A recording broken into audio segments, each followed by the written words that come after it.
Salut les sorcières, salut les frères-ciers et bienvenue sur Biche Lunaire. Aujourd'hui, j'aimerais entamer avec vous une série en 4 parties, qui sera consacrée aux outils magiques plus précisément en lien avec les 4 éléments, le feu, l'eau, la terre et l'air. Pour le feu, nous allons parler des bougies. Pour l'eau, eh bien nous parlerons de l'eau, car oui, même sur l'eau, il y a des choses à dire en magie. Pour la terre, nous parlerons du sel, et pour l'air, nous parlerons de l'encens. Et donc aujourd'hui, nous allons parler de l'usage des bougies en magie. Pour commencer, j'aimerais que l'on s'attarde un petit peu sur la symbolique de la bougie, des origines à nos jours. Parce qu'il y a quand même des choses qui sont restées, et d'autres dont on s'est peu à peu détaché, en tout cas dans la vie quotidienne. Je ne sais pas si vous avez déjà vécu quelques heures ou plutôt quelques jours sans électricité. Moi, ça m'est déjà arrivé avec ma famille pendant la tempête de 1999. Nous avions été privés d'électricité pendant quelques jours. Et je me souviens peu de sensations de froid. Je me souviens pas forcément avoir été dérangée par l'eau froide, personnellement. Après, ça dépend des gens.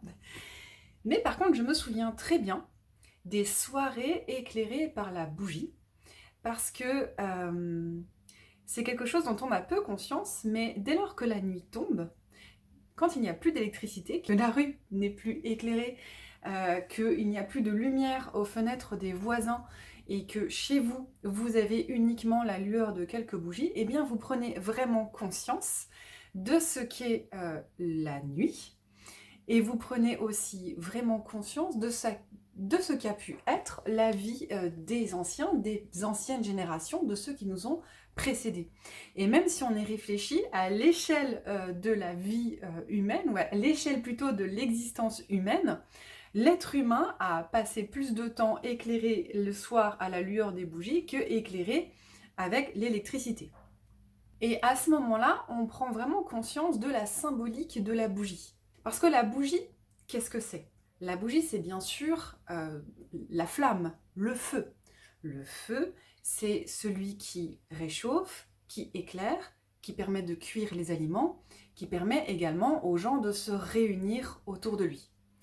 La bougie, à plus petite échelle, va quasiment posséder toutes ces caractéristiques. Alors, il n'y a pas le côté vraiment cuisson de la nourriture, quoique, mais on va dire qu'elle peut garder au chaud avec les bougies chauffe-plat.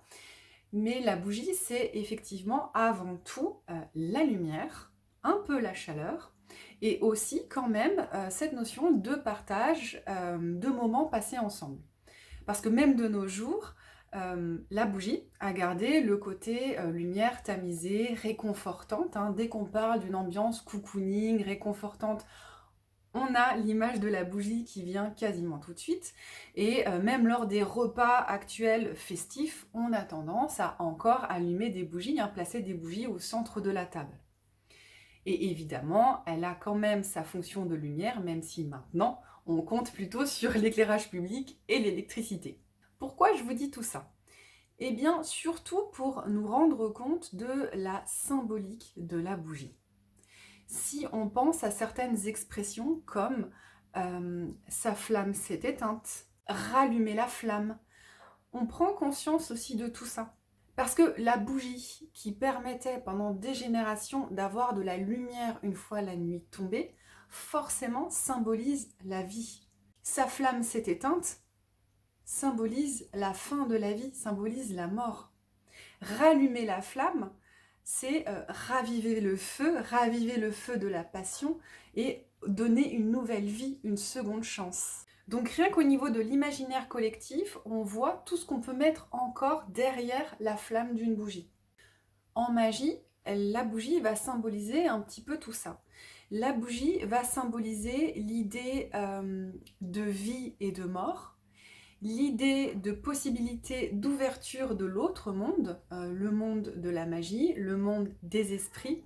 La bougie va permettre également lors des rituels d'avoir une idée de début et de fin, à partir du moment où on va allumer puis éteindre la bougie. Il y a même énormément de personnes pour qui la bougie est vraiment un outil primordial, essentiel, qui est même la base de tout rituel. Et lorsque vous débutez en magie, très souvent, quand vous ne savez pas du tout par où commencer, comment faire un rituel, quand tout ça vous paraît vraiment nébuleux, eh bien beaucoup de personnes qui ont parfois un peu plus d'expérience vont vous conseiller eh bien, juste une bougie. Juste une bougie, même une bougie chauffe-plat.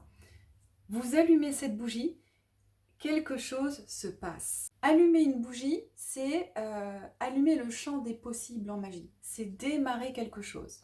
Et d'ailleurs, la notion de sacré n'est jamais très loin derrière une bougie. Quand vous allez, même encore maintenant, dans une église pour faire un vœu, vous allumez une bougie.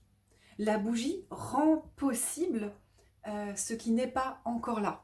La bougie, au travers de sa flamme, peut matérialiser l'espoir.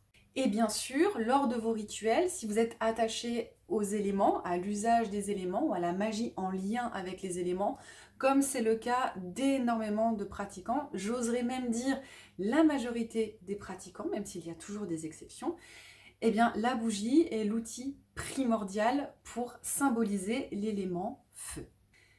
Passons au concret. Comment vous allez allumer et éteindre votre bougie? Pour allumer votre bougie, vous allez avoir deux possibilités principales, un briquet ou des allumettes. Mon conseil est de prendre ce que vous préférez, briquet ou allumette. Pour moi, il n'y a pas d'obligation. En revanche, ce que je vous conseille de faire, c'est d'avoir un briquet ou une boîte d'allumettes qui seront consacrés uniquement à votre pratique magique, que vous garderez vers vous uniquement pour vos bougies utilisées en magie. Si possible, n'utilisez pas le même briquet ou les mêmes allumettes que pour votre cuisine ou pour vos bougies d'ambiance. Une fois de plus, c'est pas obligatoire, mais c'est conseillé. Par exemple, moi j'ai une boîte d'allumettes, vous voyez, j'ai dessiné un pentagramme dessus, une boîte d'allumettes qui n'est consacrée qu'à ma magie. Dessus, j'ai noté une phrase « Que cette lumière éclaire mon chemin ». Une phrase toute bête, mais qui m'accompagne. Et peut-être que quand j'aurai une nouvelle boîte d'allumettes, que j'en changerai, eh bien je noterai autre chose à ce moment-là. Et cette boîte d'allumettes donc, est consacrée dans les deux sens du terme, c'est-à-dire que je ne m'en sers que pour ma pratique magique et je l'ai consacrée, c'est-à-dire que je l'ai passée au-dessus de la flamme d'une bougie en prononçant quelques phrases. Alors je ne sais plus précisément ce que c'était, ça devait être quelque chose comme je te consacre par le feu, pour m'accompagner dans mes rituels futurs, enfin je ne sais plus ce que c'était. J'ai pas de phrase toute faite, obligatoire, dont je me sers, voilà. Donc, je vous conseille l'usage d'un briquet ou d'une boîte allumettes qui seront exclusivement dévouées à cet usage. Ensuite, donc, vous allumez votre bougie et la lumière fut. Le rituel commence, la magie opère, tout devient possible. Pour le choix de vos bougies, vous avez deux possibilités principales. Ça va être de varier les formes et de varier les couleurs. Là, je ne pourrais pas en parler dans cette vidéo parce que le sujet serait en fait interminable, parce qu'il faudrait parler de toutes les couleurs et de leur signification en magie, et parler de toutes les formes et leur signification possible, suivant les intentions d'ailleurs que vous allez mettre derrière. Il n'est pas grave de ne pas avoir forcément parfaitement la bonne couleur. Vous pouvez démarrer très simplement avec quelques bougies blanches, quelques bougies noires. Vous pouvez, si vous le souhaitez, poursuivre avec des couleurs qui vont être en lien avec les éléments. Pour rappel, le rouge pour le feu, le bleu pour l'eau, le vert pour la terre et le jaune ou le blanc pour l'air. Et ensuite, vous pourrez pousser un petit peu plus et éventuellement avec des couleurs en lien avec les saisons, avec les sabbats. Des bougies dorées, des bougies argentées, mais une fois de plus, vous n'êtes pas obligé de tout posséder et vous n'êtes pas obligé d'avoir absolument toute la panoplie des couleurs. Il existe aussi des packs, des boîtes avec plusieurs couleurs à l'intérieur et ça peut être vraiment très bien, surtout quand vous débutez. Deuxième chose, il n'est pas obligatoire d'avoir des bougies que l'on appelle teintées dans la masse, c'est-à-dire des bougies qui vont être totalement colorées et pas juste des bougies blanches avec un colorant à l'extérieur. Les bougies teintées dans la masse sont un peu plus chères. Il est vrai que pour en posséder quelques-unes, c'est pas la même qualité, c'est pas le même effet. Je suis bien d'accord, on fait en fonction de son budget. Vous faites comme vous voulez. Moi, j'en possède qui sont teintés dans la masse, mais j'ai aussi quelques exceptions et c'est pas très grave. Une fois de plus, il n'y a pas d'obligation. Et pareil, pour les formes, vous faites comme vous le souhaitez. Le plus simple, c'est d'avoir des bougies chauffe-plat et éventuellement des bougies en forme de cierge. Mais après, vous pouvez avoir des bougies rondes, des bougies en forme de cœur, en forme de crâne, enfin tout ce qui vous fait plaisir et tout ce qui va vous inspirer dans votre pratique. Dernière étape, comment vous allez éteindre votre bougie. J'ai déjà lu des personnes qui disaient qu'il ne faut jamais souffler sur une bougie.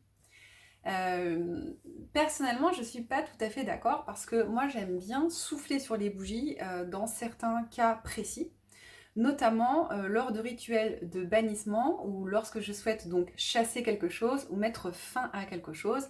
À ce moment-là, j'estime que l'on peut souffler sur la bougie une fois le rituel accompli. Mais si vous ne souhaitez pas souffler sur votre bougie, vous pouvez l'éteindre de deux autres manières, soit avec vos doigts, mais alors mettez de la salive dessus pour éviter de vous brûler, soit vous pouvez utiliser un éteignoir, c'est-à-dire un ustensile qui est spécialement fait pour venir éteindre votre bougie. Démonstration, là j'ai un bougeoir en fait où il en fait partie, et je viens comme ça éteindre ma bougie. Voilà. C'est aussi simple que cela. Et c'est un bon moyen de venir éteindre votre bougie sans forcément souffler dessus. Donc voilà, lorsque j'avais commencé la chaîne et que j'avais proposé une toute première série sur les indispensables de la sorcière, j'étais partie, je ne sais pas si vous avez vu ces vidéos, sur le chaudron, la baguette, le miroir, le pentacle et le balai, qui sont vraiment, on va dire, des outils un peu comme des ustensiles de cuisine, comme par exemple la cuillère, le saladier, les bols, les assiettes, etc. Et si on affine un petit peu, mes autres indispensables, qui seraient peut-être plus proches d'ingrédients que d'outils magiques, même si on les appelle également des outils magiques, eh bien, vous allez trouver ces fameux outils que sont la bougie, le sel, l'encens et l'eau. Mais clairement, la bougie, pour moi, a un statut à part et je sais que c'est le cas pour de nombreux sorciers et sorcières. Pour moi, dès qu'il y a bougie, il y a magie. Et à bien y réfléchir, si je ne devais posséder qu'un seul ustensile de magie pour toujours, je voudrais juste avoir une bougie et bien sûr de quoi l'allumer. Voilà, j'espère vous avoir apporté quelque chose. Si c'est le cas, n'hésitez pas à liker, à vous abonner, à partager la vidéo. N'hésitez pas non plus à venir faire un tour sur mon site, à venir lire les articles, commenter, mettre vos avis. Et si le cœur vous en dit, venez sur Manoir du Raptor, le site que l'on tient avec ma petite sœur, qui est un site de décoration pagan, witchy et gothique. À très vite et bisous.